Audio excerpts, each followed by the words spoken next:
So welcome to another war game review from theplayersaid.com. My name's Alexander. And I'm Grant. And today we are doing our first impressions of a brand new game from 2022. And this is called, it's Nagashino and... Yep. I'm going to get it right this You've time. You've actually said it very well throughout the evening. Is it Shizugatake? Shizugatake. Okay. Yep. So this is a dual pack era, two-player kind of an area move war game these are two battles from the 1500s. The Sengoku Jidai. Yes. Right. And the interesting thing is, and we talked about this as we were playing, the special on Netflix like a year ago. Yes. On the Sengoku Jidai. Yes. All of those names are represented here. And in this counter battle form specifically was covered in one of those. So very cool. As we were sitting there, I'm not pretending at all that I know anything about this period of time. Although I lived in Japan for a while, love samurai, love the concepts, but don't know much about the history. I've got my own history to know right, about. But what was weird is the battle that we played, I do for some reason, explicitly remember, because I think it was a very important thing that happened. It was kind of crazy, and it was a very strategic move that had happened. So that was kind of odd. That was just like, oh, I watched a documentary about that a year ago, and that's always cool when your board games and your other hobbies kind of align. Yeah, right? Absolutely. One other comment I would have about the game before we kind of get into the play. This is Volume 1, or it's slated as Volume 1 in the Age of the Warring States series. So my guess is they're going to take several battles, 2 or maybe 3, and include them in future volumes. Yeah. But I don't have any inside intel on that. I'm just putting 2 and 2 together and deducing that. Like a lot of these games, you've built the system. Yeah, you can just use it. Yeah, making the scenarios, at least you're not building it from the ground up. So I would imagine that if this is successful, we'll see more of them, right? Yeah. So this is from a company called Serious Historical Games. It says on the box what it is. This is not a light and fluffy game. It's not overly difficult or deep, but it's a serious game. There's no jokes in this game. It's a very serious game company. Yeah. So it's a brand new company based out of France. This game, I know you purchased it. Was it directly from their website? I did, yes. I think that's currently might be the only way to get it here in the US. Probably. And it cost $80, which included shipping. So really it's like probably buying a $60 game and then paying $20 shipping. So yeah, their first game, their first publication, Philippe Hardy is the designer. Yes. A very interesting fellow. I'm actually working on an interview covering this game just to give a little more detail about the design process, but contacted him. They don't do review copies at this point, so we went ahead and decided, hey, we're going to purchase this because it looks interesting, and frankly, the art is supremely awesome. Well, it looks incredible. Yeah, the production is really nice. This was a game that I had seen on Twitter. Someone had posted a picture of it set up, and I'd never heard of it or seen of it before, and it was just looked amazing. Yeah. The counter artwork is so detailed, it's so beautiful, really nice and colorful, and all of the different banners of the different clans and the units, and there's all different types of units that are just beautiful. The map is gorgeous as well. Yeah. And so I couldn't help but see like, oh, that's amazing. And so then you're like, oh, I just bought this. I'm like, yes. Yeah. So it's absolutely stunning, and the artist was a Sebastian Brunel, I believe. Yep. And so very good job. He's absolutely knocked it out of the park. Yeah. This is a stunning game to look and like to have out. So I would say Sebastian is the map artist. Okay. The counter artist, let's see, Pascal de Salva.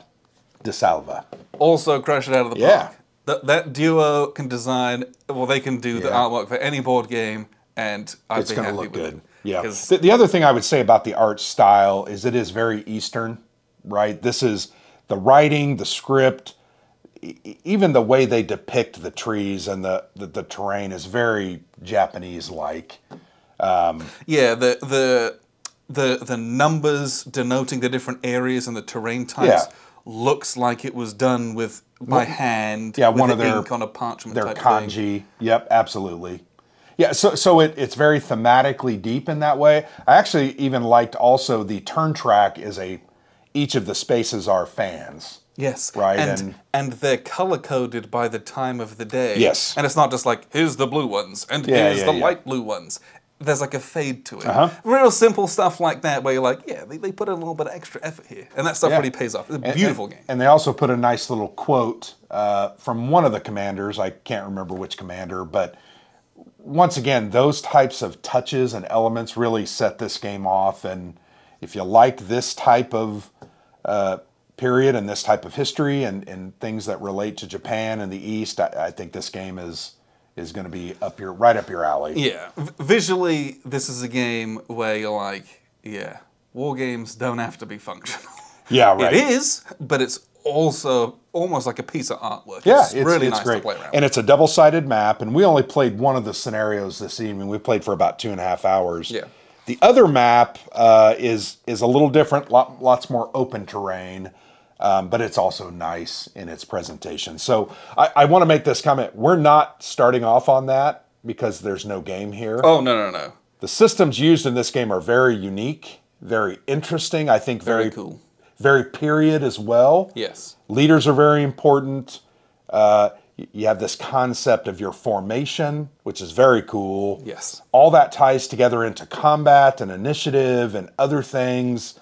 And it really makes, I think, for a well-integrated thematic approach to this kind of combat. Yes. Which is very cool. I also think this system could be used in medieval settings also. Obviously, this time period is in kind of the late medieval, but you could use this setting in some of those other earlier periods, and also I think have some of the same concepts. Because when I think about this kind of era in Japanese medieval warfare, I'm instantly drawn, and I think about the formations. Because my experience with this, outside of the documentary that I watched, is having played, what is it?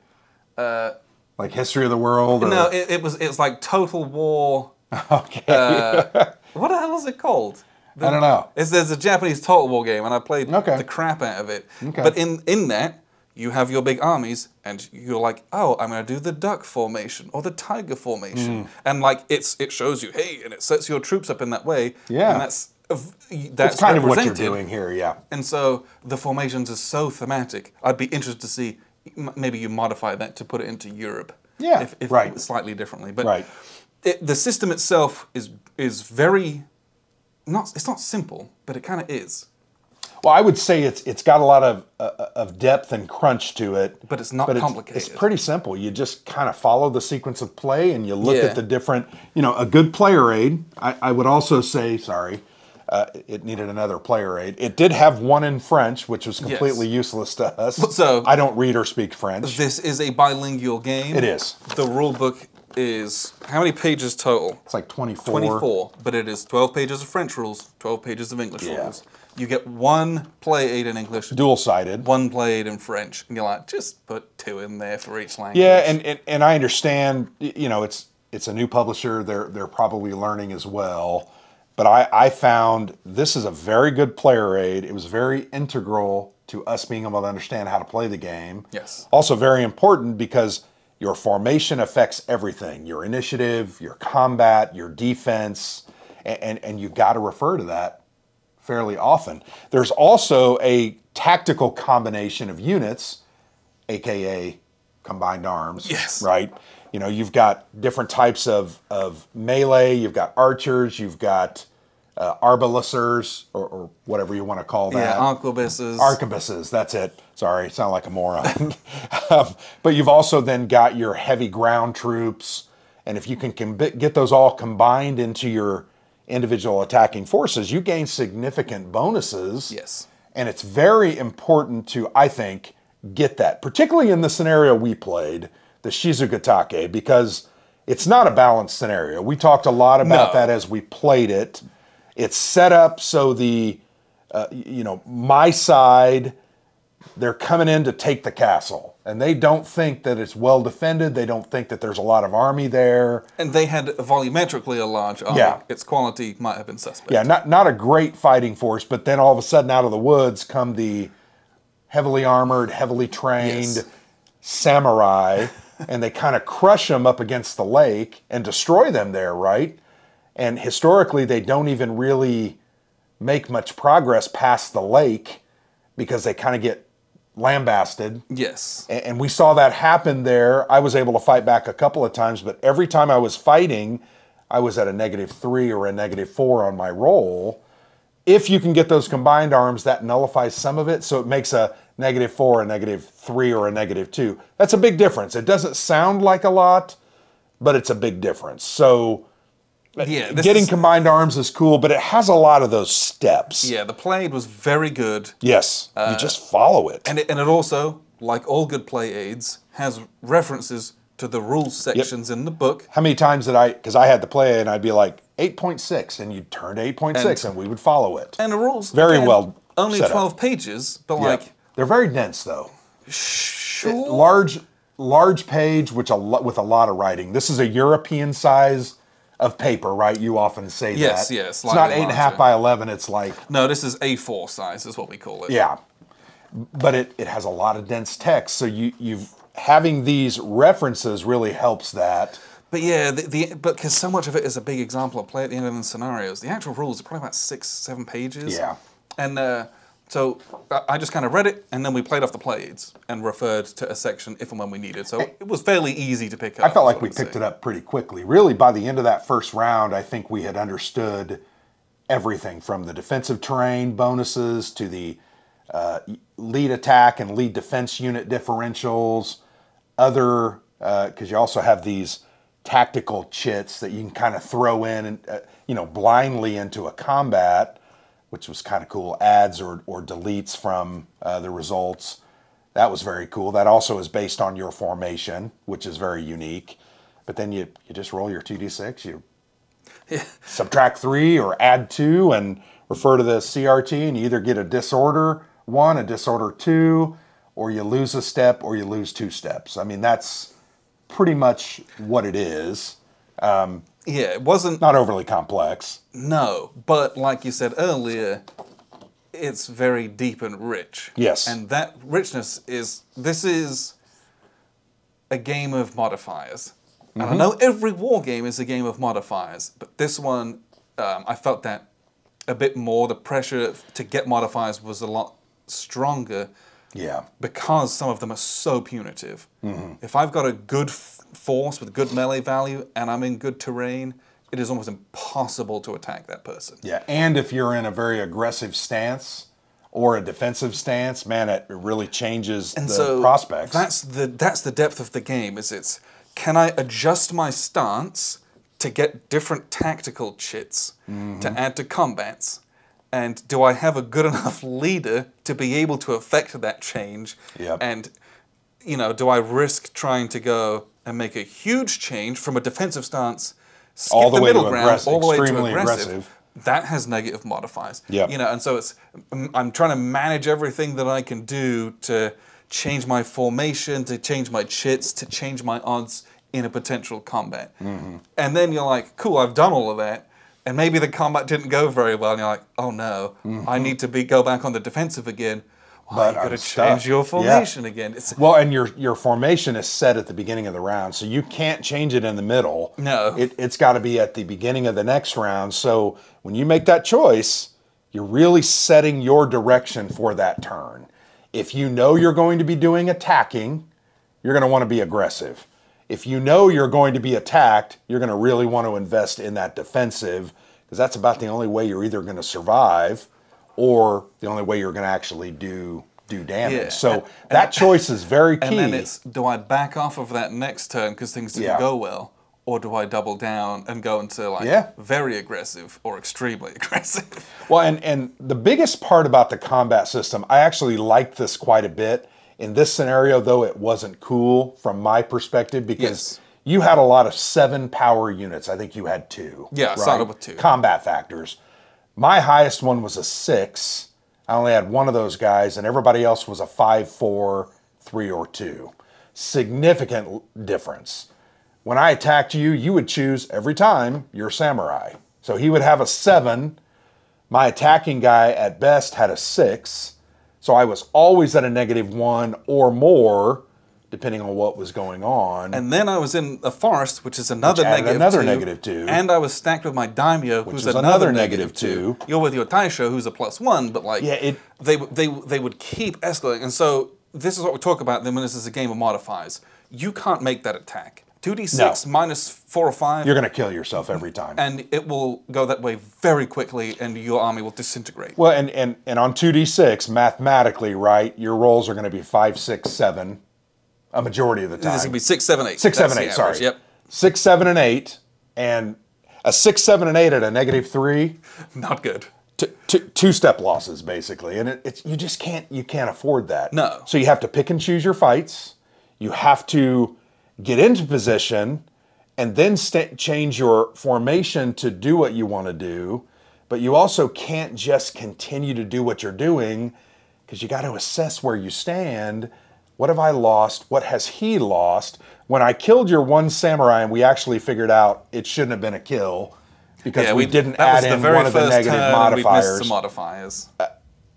But you know, you just can't keep banging your head against the wall. You got to be really strategic about this, particularly on my side of the ledger. You kind of had the advantage, and that's fine. You were the defender. I was the attacker. Well, yeah, historically, I was like counter-attacking your advance with this, a very small but elite army. Yes. And, you know, that's fine if, from a historical standpoint, from a game, it was... Well, the scenario was not one-sided. The scenario was definitely not balanced, and it wasn't intended to be balanced. I would argue this was the shorter scenario, and we talked about this.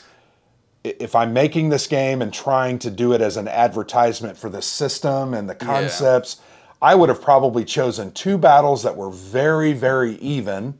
Yes. And made those because we chose the shorter scenario because we just wanted to understand the system. Wanted to learn the system and get to grips with it. And by the end of the second round, I was sitting here going, there ain't no way for me to do what I need to do. There's just not the possibility.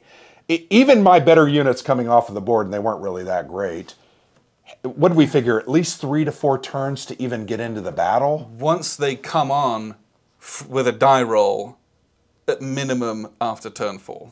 So you've then only got 5 or 6 turns. 10-turn game. To use them.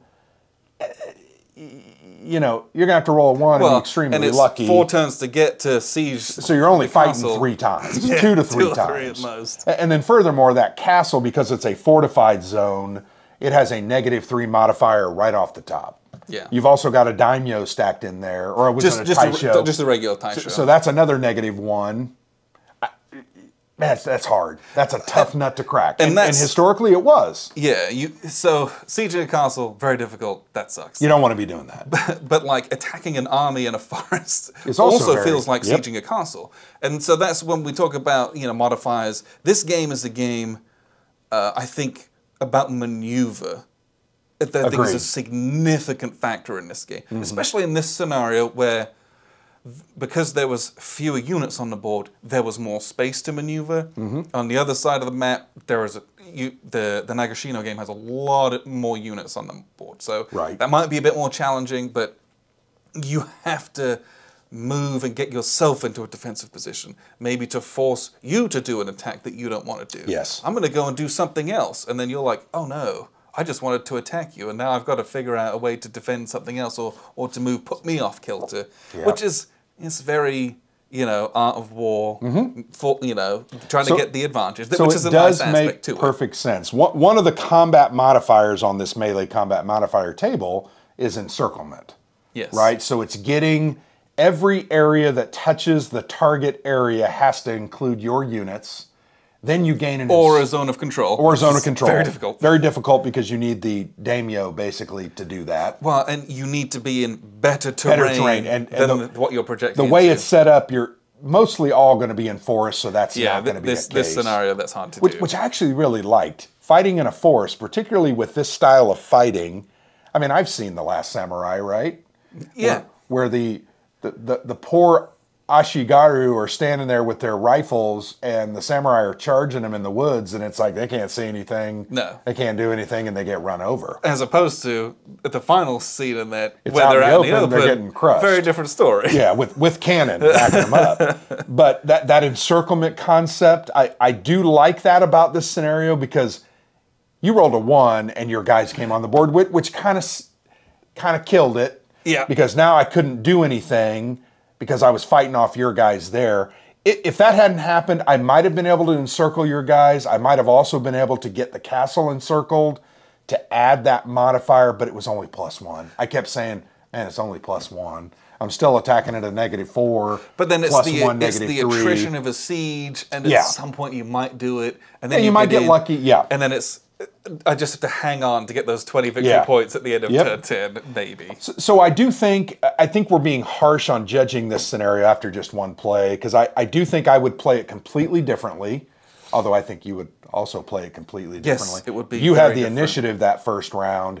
You would have pummeled me with your samurai more than you did. Yeah, I got distracted by the cool reinforcements and allowed you to do some maneuver that wouldn't have happened otherwise. I kind of got out of danger. So yeah, I'm not sure. That's why we wanted to call this the first impression, because I think we want it to flip it over and play the other one. Yeah, I want to play the big Nagashino, see what that's like before we kind of draw some full conclusions, because the game system, really excellent.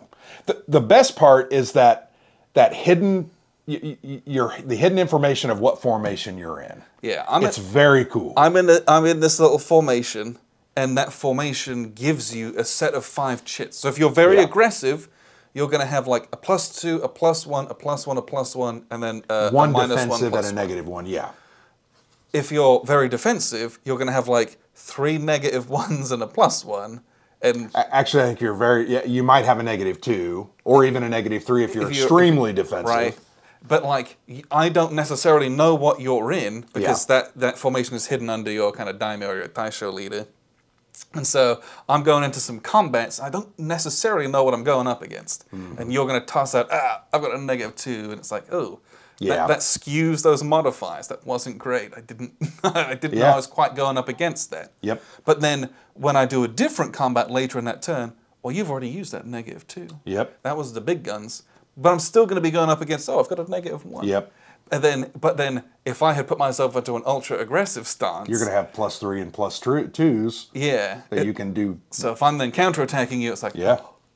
Well, then the thing that I talked about earlier with you that I thought was... I really, really liked this, is that I was in a very aggressive stance to start the game with.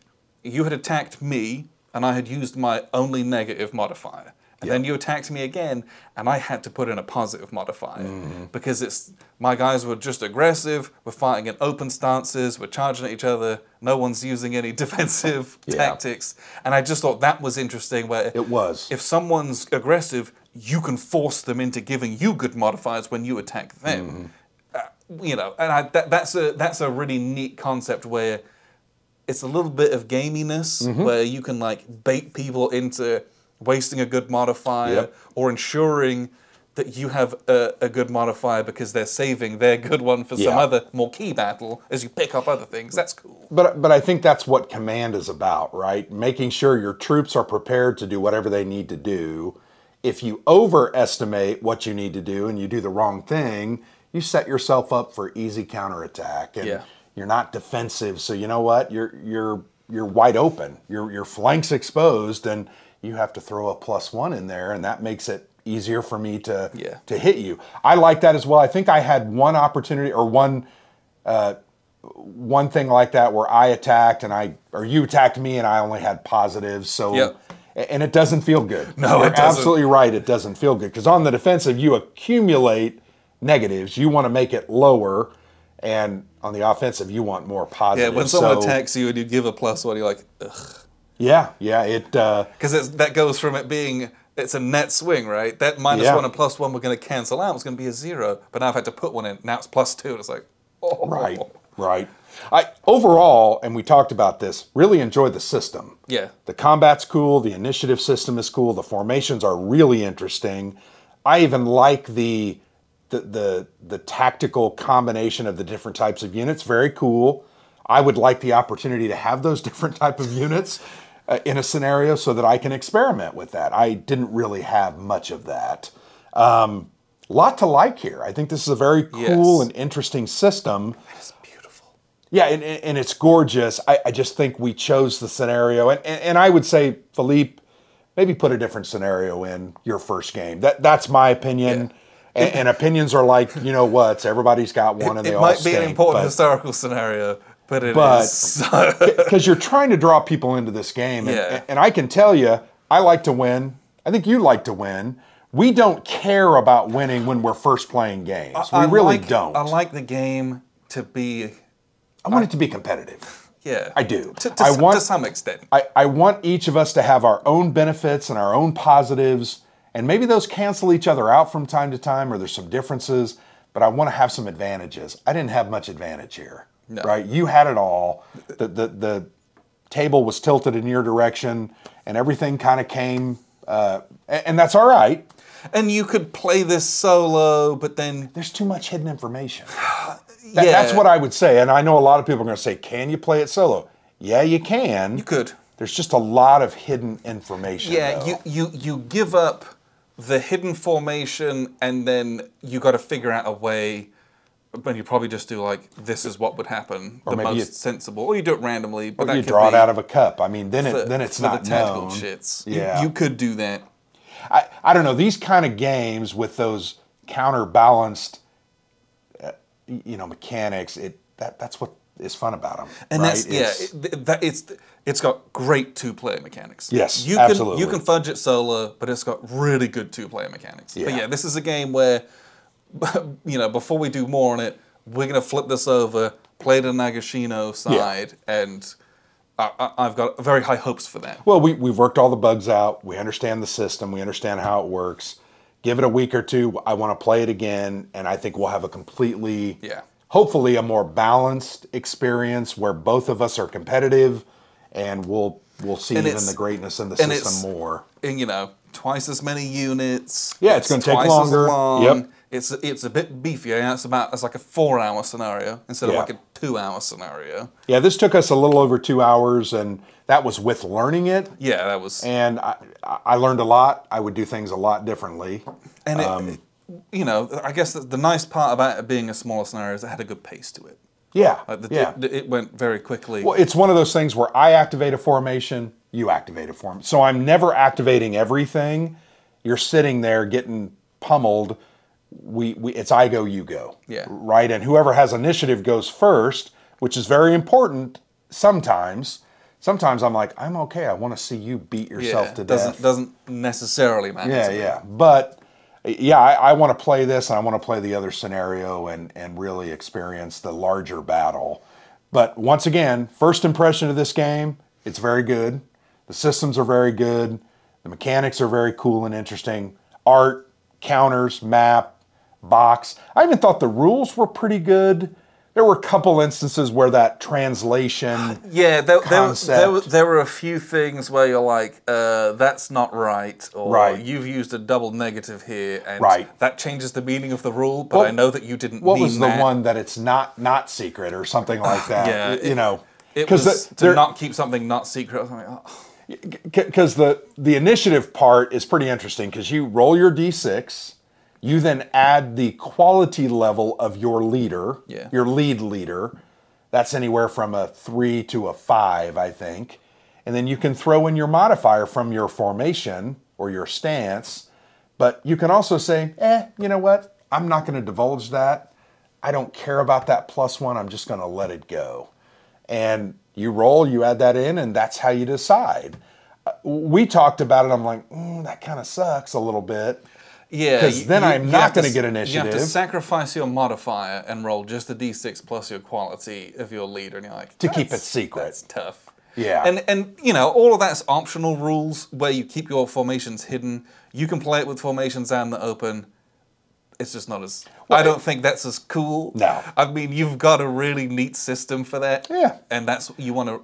Well, and that is more... Keep that. That is more representative of what happens on a battlefield. You don't have a mind link with the commander of the opposing army. You can't know everything. Oh, they're going to do box formation. No, I don't know that. I can use my experience and my knowledge to say, okay, he's going to do one of a couple of things, and then I can kind of play off that. But then that's when the unknown is thrown out, and they're like, oh boy, he went totally the opposite way, threw me for a loop, and now is kicking my butt. But yeah, a lot to like here. I really enjoyed it. I had a good time. Glad we bought it. Glad we took a chance on it. I want to explore it more. Yes. The other things that we talked about, the game didn't come with any dice. So. Well, yeah, and that sometimes is becoming a thing anymore, particularly with smaller publishers. White Dog Games doesn't give you dice. Okay. I know we've all got dice, but it would have been nice to have 2d6. Yeah. And to do with that hidden formation stuff, just give me a little cardboard screen. Because I don't have anything to keep that hidden, and it's hard. And the formation chits are face down. You can hide those, but then you get your little pool of tactical markers, and they're double-sided. But you only use one side of them. Right, but if I look at that chit and I'm like, oh, on top is a -1, yeah, like I know I don't know what's on the other side. It's a +1. If it's and that's the. So they needed a little player screen. This is, first game from this company. Hopefully they'll learn. Massage a bit, volume 2, just kind of iron out those wrinkles. And the only other comment I would have is the shipping wasn't done very well. Yeah, you had mentioned that to me. The box one of the corners got a little crushed because it was in a paper Like it was just envelope. in a bubble mailer? It was in a bubble mailer. So there was nothing from France. protected the integrity of it. It should have been in a small box or a box. I would have gladly paid $5 more to make sure it was in a box. And it's not a big deal. It's not terrible. But when you're paying $80 for a game... And I'm anal. Put it in the box. I look at that and I'm like, you know what? It would be nice if that corner wasn't split.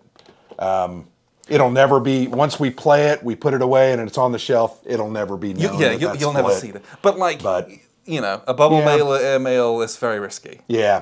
Could very easily have had a foot stomped on it. So that maybe is another thing that I'd like to see them change. But once again, new publisher, they're learning. Yeah. And I hope that they are receptive to that kind of thing. But beautiful game. Very interesting system to it. Lots to think about and like. But definitely want to explore the other scenario in this, which I think is going to be even better. Yeah, I hope so. Yep. So, yeah, from a competitive standpoint, I want to have a little more. Yeah. So this is Nagashino and Shizugatake. One of these days. I want to hear you say that 10 times. Absolutely not. From Serious Historical Games. There you go. It's probably not pronounced that way, but Serious Historical Games, French company. Go check it out if it's something you might be interested in. Hopefully you found this useful, and you might hear more from this from us later. Appreciate you very much for tuning in. I've been Alexander from theplayersaid.com. And I'm Grant.